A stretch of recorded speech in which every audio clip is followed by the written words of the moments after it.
Yes, alright. Amawulire ge tulina olunaku olwaleero, Muhoozi avuddeyo n'akabatema. Muhoozi avuddeyo n'akatema eggwanga wakoze statement eyamirizza era neewuniikiriza bannansi ne baleka nga banyeenya mutwe. Lwaki? Avuddeyo n'agamba nti nno ali mu nteekateeka ez'okurisiivinga ba prisoners of war okuva mu M23 abawerako 4,000. Statement eno fenafena etwewuunyisiza. Lwaki etwanga etwewuunyisa? Erimu ebirumira bingi nnyo byetugenda okubeera nga tuteekawo, byetugenda okubeera nga tuyitaayitamu gwe mukwano gwange ali eyo ampuliriza. Era Muhoozi yandiba nga ssaawa zino ali mu kattu ak'amaanyi ennyo. Ali mu kattu yeetadde ku buvunaanyizibwa bw'atajja kusobola, ate nga obuvunaanyizibwa buli questionable. Lwaki Muhoozi Kainerugaba yagenda mu maaso n'okubeera ng'akola ki? Ng'akola statement ng'eno. Kyogamba nti yali mu busobozi obutuukiriza nga samiti zonna ezikoleddwa ne agreement ne memorandum of understandings ezikoleddwa mu Doha, mu Switzerland, mu Washington DC zonna ziremereddwa. Lwaki Muhoozi yayina embavu okutuukiriza ebiremye abalala? Ebyo nabyo n'ebibuuzo bigenda maaso n'okubeera nga bisaturatinga mitwe gy'abantu. Oli ku UG Update Civic osinzira obanga otuwuliriza gwatanatweyungako nkutegeeza nti kirira wansi waliwo ekigambo subscribe kikoneko obeere nga otweyungako. Abali mu diaspora mbatumiddeko nnyo, munaatusonyiwa eddoboozi okubanga ennaku zino libadde teribayisa bulungi nnyo, naye kansubye nti nno tugenze tutereezaamu. Abali mu diaspora mbategeeza mmwe, abali emitala w'amayanja ntegeeza Qatar, Oman, Dubai, Saudi Arabia, UK, US mwenna buli gy'osinza okuba ng'otuwuliriza ng'otuninze in UG Update TV okolera ddala ekintu eky'amaanyi ennyo ddala. Kakati statement nga zino wezirabikako mu mbeera ng'eno wabeerawo okwennyamira. Kutya ggwe mukwano gwange mpuliriza. Ebbanga lyonna tuzze tulaba nga bano bombiriri Uganda ne Rwanda balumirizibwa. Paul Kagame ne Mwami Yoweri Kaguta Museveni nga balumirizibwa, ne badde basinga kulumiza Paul Kagame ow'e Rwanda nti yagenda mu maaso n'okubaakinga abayeekera ba M23. Kakati waki kiba kyewuunyisa era nga kyennyamiza okubanga General Muhoozi Kainerugaba Chief of Defence Force ali concerned nnyo ku ba prisoners mu bayeekera ba M23. Kino njagala okitunuulire mu ngeri weeti nti abayeekera bano aba M23 jjukira muwangaaliddemu Abanyamulenge, Abatuusi, ab'ekika ng'ekyo. Kati jjukira ozze owulira olugambo olutambula nti Paul Kagame saako ne Mwami Yoweri Kaguta Museveni baagala kukola empire oba dynasty, Tusi dynasty, ebeere ng'esaturatinga East Africa yonna, ng'edominatinga. Kakati kirinkinga kitya ku ky'okugyayo ba prisoners of war? Kati wano woba owuliriza, woba paying attention. Mu mwaka guno gwennyini gwe tulimu, mu myezi egiyise emabega nga gumu ebiri, wabazde ajja atugoberera mukwano gwange, nzize nkulaga era nga nkutegeeza nti abayeekera ba M23 ne Democratic Republic of Congo baatwala obuvunaanyizibwa ne booyolekera paka mu Switzerland, ne bagenda maaso bateeseganye engeri gye bayinza okutebenkezaamu emirembe mu Eastern Democratic Republic of Congo, basobole okubeera nga baggyayo olutalo olugenda mu maaso olwennyinyiitidde mu bitundu ebyo. Ekyo tukimanyi. Wabula ebimu ku bye baateesaako mu agreement ze baakola nga bali mu Switzerland bakkaanya ku kintu kino wammanga nti bateekewo ceasefire era barespectinge cease of fire. Nga ceasefire bagisabira ki? Ebayambeko okubanga buli muntu aweereddwa omwaganya okutaba prisoners of war abawera 3 buli omu at least. Eyo yali memorandum of understanding, bonna ne bategeeragana ne baweebwa ennaku 15 okuba bamaze okutuukiriza kino. Kibuuzo ekiri wano, ani yali afunamu ennyo mu kutaba prisoners of war? Lwaki yagonda ye waaki omuntu abayeekera bantu balabye enfunda eziwera nga bayitibwa mu summitiz nga tebagendayo lwaki kuno bakkiriza ogenda mu Switzerland lwaki ye bakkiriza oteeka omukono ku ndagaano z'okutaba prisoners of war awo wali ekinyusi kino kyaba kyamuukiriza era njagala okutegeeza nti abayeekera ba M23 bo kuva ku ntandiko kuva basigning agreement eno babadde willing okulirizinga ba prisoners of war ab'eggwanga eryaki abajasi abakwatibwa prisoners of war mu Democratic Republic of Congo era emyezi egyayitako emabega nga tebannagenda na mu Switzerland basooka ne babeera exemplary ne babaako abasibe be baata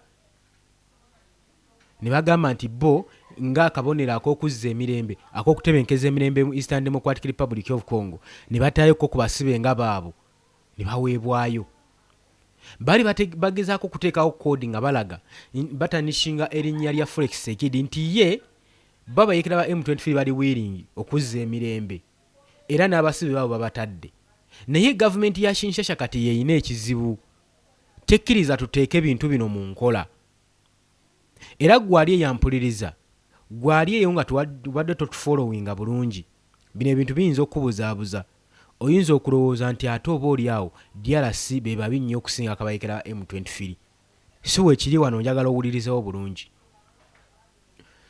mu kukola memorandum of understanding nga bamaze okukkiriziganya abayeekera be bakyamuka ennyo ku sayidi eno era be bagenda mu maaso n'okucomplaininga nti tulaba Felix Tshisekedi agenda mu maaso n'okubeera nga atusindikira drones nga zitagetinga enfo zaffe buli mwezi bukyanga bateeka omukono ku ndagaano bo baze bacomplaininga kyokka ennaku zino ze baabawa 15 okubanga badirizinze abasibe zaggwako nga buli pate yonna teryali lizinze wadde omulema wabula abayeekera ba M23 bo bali mu process era tujjukira bulungi nnyo bababuuza bagamba bo babadde mu process egenda maaso n'okubanga balirizinga ba prisoners naye ate Felix Tshisekedi nga ye ataali ku tageti za tutagetinga na kuba nfo zaffe era nga bo bagamba kino mujja kwekwasa mulala Felix Tshisekedi ya violatinze peace talks process ebadde egenda maaso n'okulirizinga abasibe yagirinnyemu eggere bo bano ekintu baali bakyagadde lwa nsonga eno wammanga nti wootunuulira ku parties zonna okukola memorandum of understanding tukkirize oba tugaane yali teyamba Felix Tshisekedi newankubadde abasibe yali abaagala Tshisekedi yalina obuyambi obumala ng'amagye ne gaba gakwatiddwa asigala tayaggayagga alina obuyambi okuva mu South African Development Community America ebadde muwa omuyambi Colombia ebadde naye yadeployinga dde amagye gaayo mu Eastern DRC babadde bafuna training emala babadde bali well equipped drones badde babawa ebyokulwanyisa eby'omulembe babadde bakola ki babibateerayo kakati wootunuulira ku agreement zino okusayiningibwa bagenda tebalina nnyo kyetaago wabula bo baali baagala kulaba nga batriganga kugamba bali babeera ku set okutrigalinga wonna we baagala okuba nga bastrikinga nga bakozesa ebyokulwanyisa eby'ettabu ebyali baweereddwa kuba ennaku zino olutalo balwewulira olw'obukugu experience techniques ezibaweereddwa tekinologiya wa drones abaweereddwa balaba nga omuyeekera basobola omumaliriza kati bagenda okujja mu Switzerland nga tebalina kibagenda kweguya ku bayeekera bano era bw'oba ojjukira bulungi nnyo abayeekera ba M23 be basaba peace talks zino zibeerewo Felix Tshisekedi yali azigaana atya awo nawo oyinza oteekawo ekibuuzo nti bano bagenda okwagala ogenda mu Switzerland nga empapula zaabwe eziboogerako eziyinza batwala mu Europe teziri renewed nga ate Felix Tshisekedi yalina zibakolerako Felix Tshisekedi n'agaana n'oluvannyuma ya pressurizing bw'okuva mu ggwanga erya America agende maaso n'okulinwalinga empapula z'abano kubanga Donald Trump yali abikooye ng'abyetamiddwa ng'agala biwerewo okutegeragana agende maaso n'okwextractinga gold we gwe yasayininga mu Washington Accords era ng'agala ku investinga companies ne ba investors omulimu gutandika okukola jjukira already agreement eno mu kukolebwa Donald Trump oba eggwanga erya US lyali maze okuba nga liteekamu ekimala kati so teriyinza kugumiikiriza nga liraba ligenda mu loosi so balina okuteekawo embeera yonna eyinza obbaganya okitegedde ekintu ekyo kakati Felix Tshisekedi yakakibwa n'abakolerako empapula ne baziruniwalinga ne boolekera paka mu Switzerland mu Europe ne bateeseganya buli kimu naye ennaku ze baaweebwa 15 zenkugambye zaggwako nga bonna bano bambirire tekuli atadde wadde n'omulema. Ekyo kyenjagala otegeere mu nsonga eno. Era nkugambye ensonga enkulu gye mbadde njagala okutegeeza muno, ani yali akifunamu? Tutunuulira nga tulaba abayeekera ba M23 bali basinga ofuna mu kintu kino. Lwaki? Wotunuulira ebigenda mu maaso n'akazito Paul Kagame, n'akazito akateereddwa ku Paul Kagame okuva mu mawanga ag'ebweru, asaziddwako funds, takyalina equipments, takyaweebwa best skills za kulwana. Abajje oba ba military commanders abagambibwa okuba nga bagenda nga ne bakrossinga ne bayingira Democratic Republic of Congo, abava mu Rwanda Defense Force ba military commanders, kigambibwa nti UN yali emaze okukola okunoonyereza nga be bagenda maaso n'okutraininga amagye g'abayeekera ba M23, era ne baba bateekako sanctions babakuba n'envumbo, ne babafirizinga ne assets zaabwe zonna ba military commander bano okuva mu ggwanga erya Rwanda. Kakati n'amagye okubanga Rwanda njukira nti Rwanda nsi ntono, amagye gaabwe gonna baali baga sanctioninga. Kakati twatuuka ekiseera nga Paul Kagame takyasobola kusindika bajaasi bagende mu rebellion eri mu Eastern Democratic Republic of Congo. Ne beesanga nga abayeekera bakubwa, ennaku zino batagetingibwa, bakubwa ate nga tebalina magye, tebalina backup emala. Oba tuli bumu, yali talina backup emala. Ne bongera omusanctioninga, ne bongera mu maaso sanctions zino zimukoze bubi nnyo. Kati abayeekera ne beesanga nga bali mu ssaako nga tebalina buyambi bwe basuubira buyinza kuva mabega, okuggyako kati baliwo nga bo. Era gye buvuddeko twalabako mu bitundu ebya Uvira nga abayeekera ba M23 batandise omuze gy'ekitujju nga bagenda maaso ne basalako ebyalo ne bakuŋŋaanya abakulu n'abato ne babaforcinga ne babarecruiting okuyingira obuyeekera bagende balwane. Lwaki bakikola? Nti Paul Kagame yali afundiziza nga takyasobola kuyiwa bajaasi mu Eastern Democratic Republic of Congo. Ate n'abayeekera bana ba M23 bali bakubiddwa nga batonuye mu muwendo nga tebakyasobola kuteekawo mbeera etiisatiisa. Era nga saawa yonna bali ku bunkenke nti singa Felix Tshisekedi amalirira asobola basuppressinga n'abamalamu mu Democratic Republic of Congo. Kakati mu kusayininga memorandum of understanding abayeekera ba M23 bali bakifunamu, bali baagala bakiriziganye bano bate abasibe baabwe nayo bate abaabwe. We babateera abasibe kiba kibayambyeko okuddamu okugaininga ennamba. Omanyi olutalo nga amagye matono oba weeraliikirira newankubadde oyinza okubeera ne best equipments, kiba kyeraliikiriza. Ekyo kyenjagala omanyi. Oli ku UG Update TV, nyongera okujjukiza gwe omukwano gwange ali eyo kosinze obanga otuwuliriza. Tukyagenda mu maaso. Gwe yakatweyongako nkutegeeza nti ekigambo subscribe wonna weekiri awo tuwerabirako na mukadde kikooneko obeere nga naawe obeera omu ku batugoberera gwe ali eyo ampuliriza. Kaakati abayeekera ba M23 bo baali bamaze okkibaza nga bwe nkugambye nti singa abasibe bano bateebwa bagenda beeyungako baddemu gaininga ennamba bupya, olutalo luddemu okukwajja buto, naye kyabamalako enviiri ku mutwe era kyabamalamu amaanyi nga balaba nti bano bombi baganye okutuukiriza nga bo banaatuukiriza bokka nga Felix Tshisekedi tatuukiriza kijja kulaga obunafu bwabwe, bajja kufaananako ng'abakoze ki ng'abanafuyiddwa. Ka Felix Tshisekedi saa zino kye yeetaaga si kyo ekyokutaba prisoners of war. Ye ate atagetinze kubanga yeddiza ekisanja mu biseera bino era ng'agenda mu maaso n'okubeera nga afuna obuyambi okuva mu mawanga ag'ebweru. Bano abajja bafunza bufunza mpola. Kitegeeza n'endagaano yagikola nga si kyasinzirirako ennyo nti kyekiyinza otebenkeza emirembe mu Eastern Democratic Republic of Congo, kubanga byali bifaanana engeri bbiri nga n'abayeekera bano bayinza okuba bakola ki nga bali mu kwegulirayo obudde, nakyo ekyo kisoboka.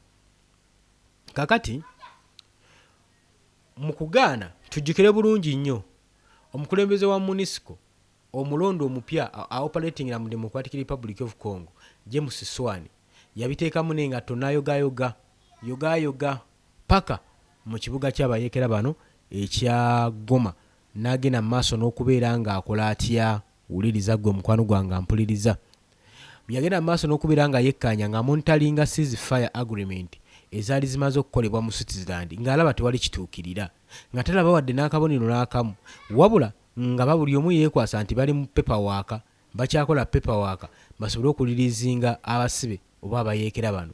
Abayeekera basembayo okukwatibwa mu M23 abasibe tujjukira bulungi nnyo bano baatugumbula ku Kalabba ng'ensi eraba babatisa mundu. Bano bakwatibwa nga bagenda mu maaso n'okuba nga bakola ki nga bakitinga nga abayeekera. Wabula Felix Sekidi yali agambye yali yeetamiddwa ng'akooye obubinja bw'abayeekera era nga bo tabayita bayeekera yali abayita ba terrorist. Yabayitanga ba terrorist. Oli ku Yugi Update TV nyongera okujjukiza gwe mugwano gwange tukyagenda mu maaso gwampuliriza. Anti oli ku Yugi Update TV tugenda mu maaso n'okubeera nga tukuguka mu kumanya ebigenda mu maaso mu Democratic Republic of Congo newankubadde ndi mukosefu naye tujja tambulirawo mpolampola eddoboozi si bulungi tuli bulungi era embeera gye tubadde tubaweererezaamu newankubadde n'akatundu temusobola kasonda naye tetulina kyakola tujja baweereza. Kakati njagala wekkaanye ebigenda maaso mu Democratic Republic of Congo n'oluvannyuma tweyongereyo. Jjukira tuli ku mulamwa ogugamba Muhoozi yavuddeyo n'alangirira n'agamba nti nno nga ye Chief of Defence Force wa Uganda Muhoozi Kainerugaba agamba nti ayagala abeere nga ateeka mu nkola akiteekateeka abeere nga aveebwa abasibe abawera mu 4,000 mu bayeekera ba M23 kino agenda kikola atya tukitunuulire tulabe tugenda kubeera nga tubiyitaayitamu mpolampola nkulage obuwonvu n'obugga wajje bigenda lwaki bizzewo ebiti nti si bipya muyinza obbyekanga mugamba ate kize kitya Muhoozi Kainerugaba okwogera ku bayeekera ba M23 banywanyi bano ngenda kujja nkulaga reference Muhoozi zazze akola statements ezilinkinga government ya Uganda ku bayeekera ba M23 otegere nti obuyeekera ba M23 Kagame bulijjo byagenda maaso n'okwogera nti batandikira mu ggwanga erya Uganda tekwali kuniina wabula waliwo proof yabyogera ng'ayina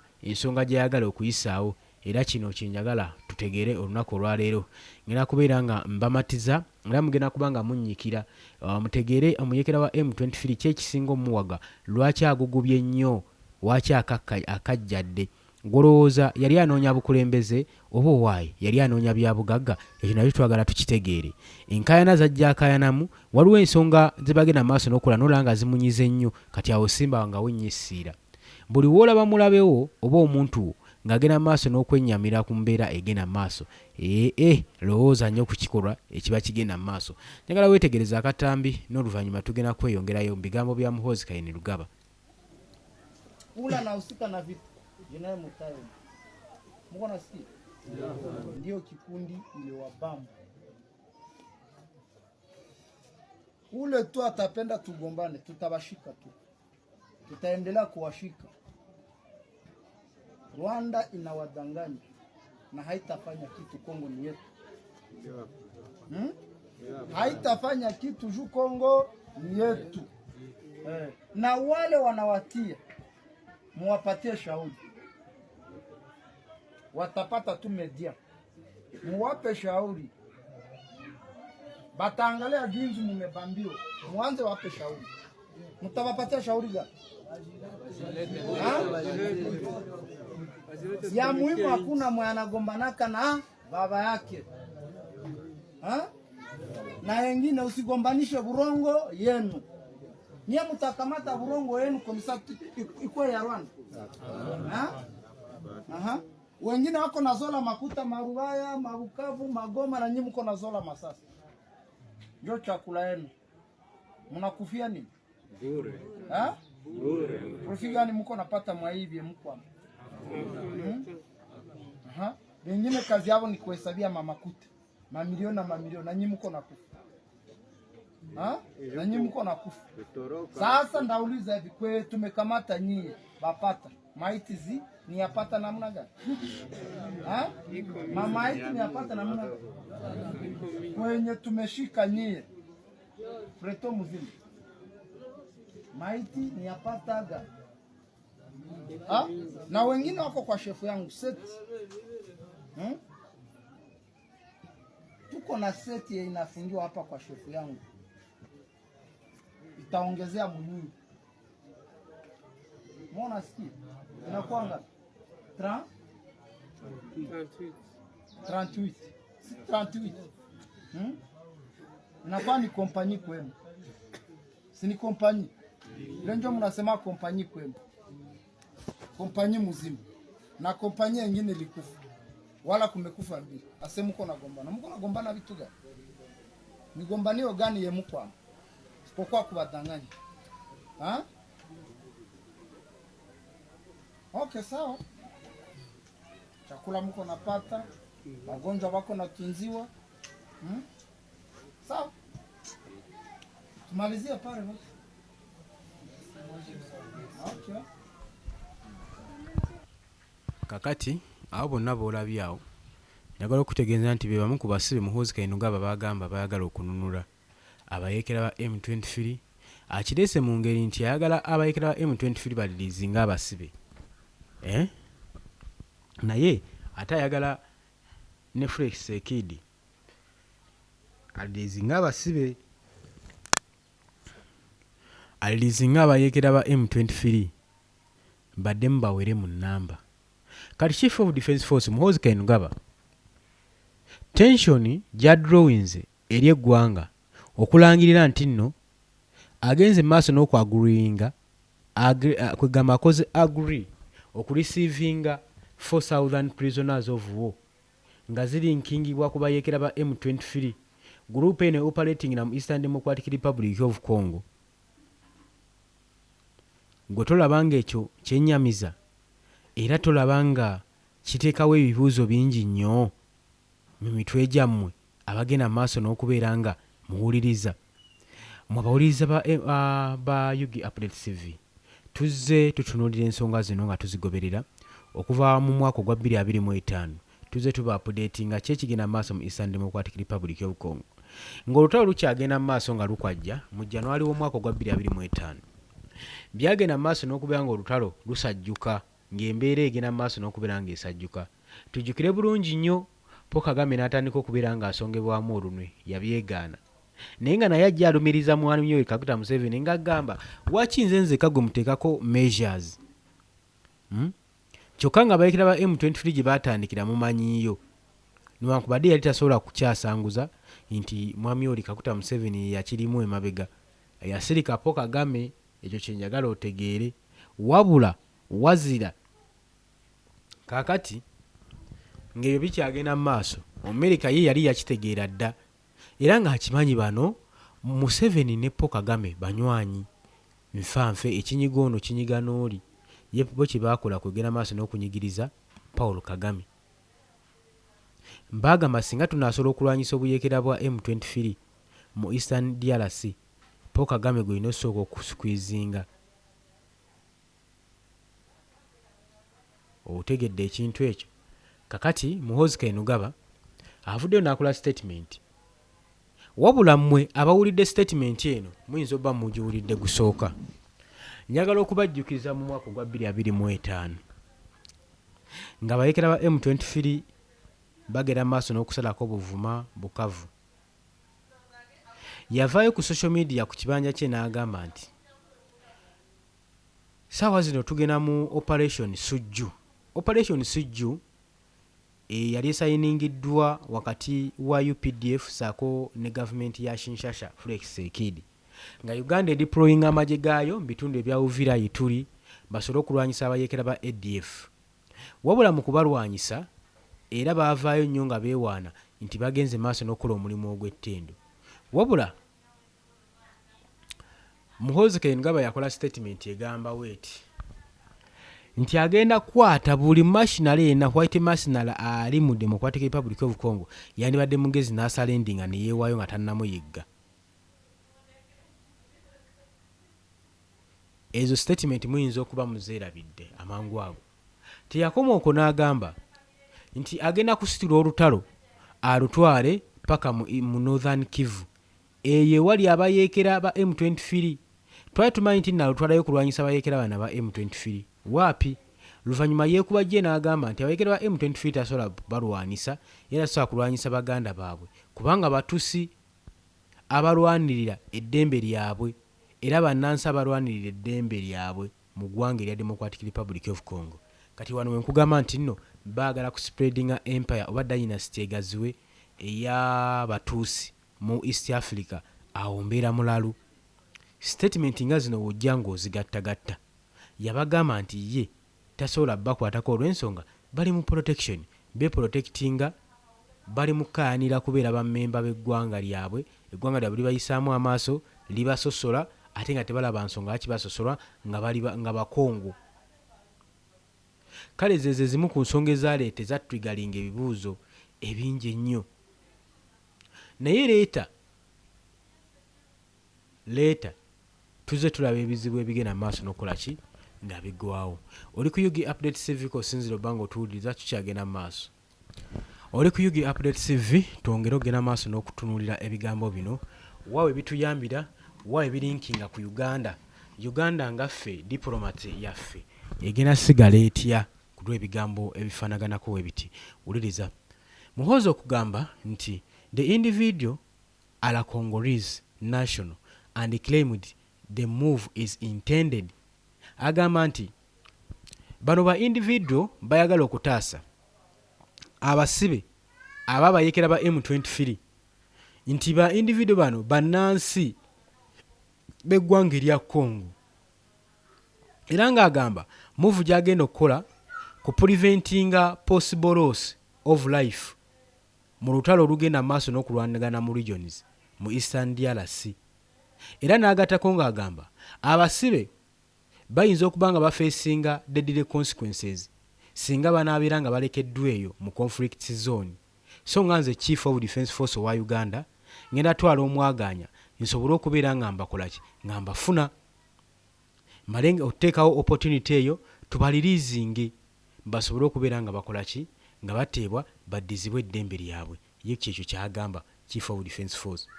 Naye ate abayeekera ba M23 basimbyeko essiira. Era yagenze maaso n'okuindicatinga ng'agamba international community eya Red Cross ICRC erina okubeera nga epreparinga obuyambi ku kigendererwa kya General Muhoozi Kainerugaba okukola transfer process. Bani badde bakola preparing assistance okuba nga bagenda kuheadinga eri group eno okutransferinga proceeds zagenze maaso n'okugamba nti nno ba prisoners of war bajja kuteebwa 4,000. Ensonga eno njagala obeereko ky'ogijjamu. Muhoozi waakyavaayo n'agamba international community okubeera nga ebiyingiramu ebiteekemu engatto ku process gy'agenda okukola si nnyangu. Wuliriza. Statement eno etaddewo mixed reaction okwetooloola regions zonna. Ng'abantu abasinga bakirabanga ng'omununuzi w'eddembe ly'obuntu omupya bafunye omugenyi mu kulwanira eddembe ly'obuntu mu zooni wo. Era ng'azze nga omuntu agenda okuseevinga obulamu bw'abantu abalala. Naye ate abalala bakirabanga ekiraisinga questions kirigalinga questions about the legality and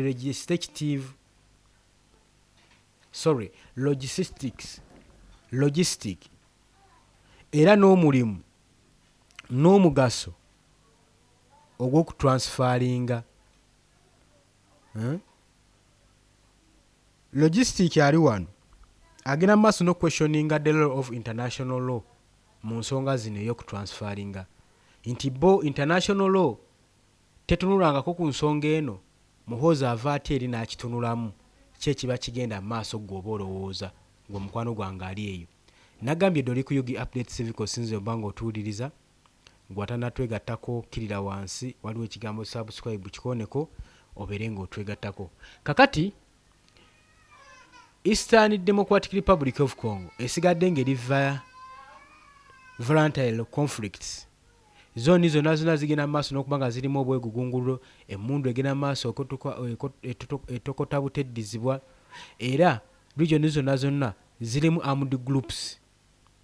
naye government forces saako ne regional tensions nsoko ne ba humanitarian agents bagenze maaso n'okulabula eri ba civilians abasafaringa ne ba displacingibwa. Debit egenda maaso n'ocontinuinga banalitics bagenda maaso n'okukola movement eri abasibe ku nsonga eno erina okubeera nga requiringa strict conditions wakati wa military authority saako ne humanitarian organization bagende maaso n'okwensuwalinga n'okukakasa compliance with international standards and the protection of debattees okusobola okulaba nga bagenda maaso n'okutuukiriza process eno okulirizinga abasibe okutaba prisoners of war. So si kyekintu ekyangu.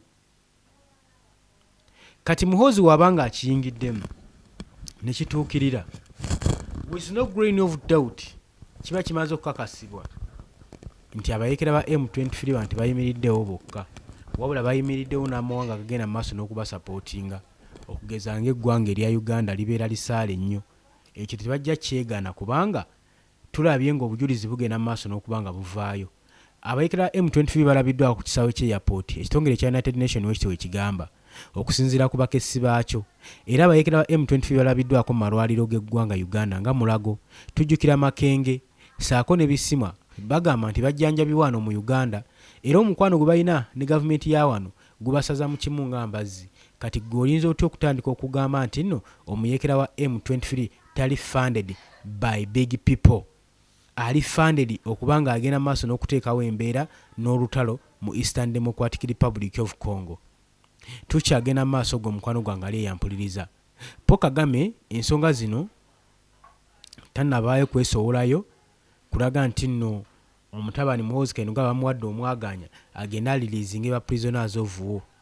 So kino ekintu ekirina kwogerebwako bwogerebwa kino walina okubeerawo memorandum of understanding kuba buli muntu alina ba prisoners of war be bagenda obalirizinga naye baani abafunamu naggamba abeekera ba M23 be bagenda maaso n'okukayanira kino bo bakifunamu olw'ensonga baagala magye banoonya magye kubeegattako. Amagye gaabwe ganafuyizibwa baakubibwa kati so okuva ebaakubibwa bafuuka batono mu nnamba era w'otunula regions bagenda maaso n'okuwamba zibawamba nga bakayingira mu mwaka ogwa 2025 territories bungi bye baawamba niye olaba kati kitwala ebbanga nga territories ne zibawambye babagoba mu bugobi omanya nti waliwo ensonga etali ntuufu eiza nga they are outnumbered kati wenjogerera era nga singa DRC egenda mu maaso n'okulaga embovu n'obuteetiira niga nti kati kuno kuba bayeekera M23 bayinza okukajjuutuka kyobula Paul Kagame munakuwavu amanyi ensonga leero ziyinza okukola n'obutakola gwe mukwano gwange ali eyampuliriza. Njogera okujjukiza nti oli ku Yugi Update TV kosinzo bango otuuliriza ngenda maaso n'okubagamba gwe nange oyagala okuteekako ettaffaali ku mukutu gwaffe guno sharinga busharinzi video eno jangu mu comment section likinga sharinga ojja kuba oyina kyokoze ekinene nnyo ku mutimbagano guno oba ku channel yaffe eya Yugi Update TV. Mwe abawuliriza abazze ba followinga Muhoozi okola statement eno ngolowooza kikulaga ki? Kikulaga be bamu ku bayeekera ba M23 be basupporting abayeekera ba M23 watch they are so much concerned.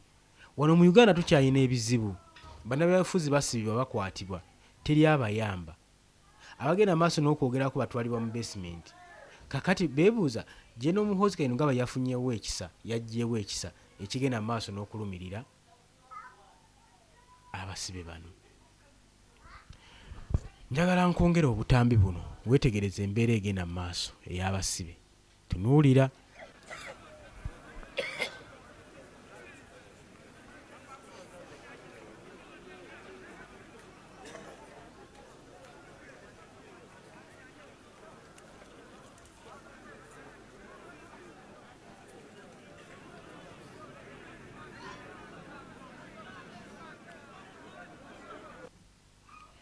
Embeera yeeyo, yes embeera yeeyo ne kano kootebulira okaddiŋŋane nga tukyagenda maaso. Ndio kikundi iliwabamba ule tu atapenda tugombane, tutawashika tu, tutaendelea kuwashika.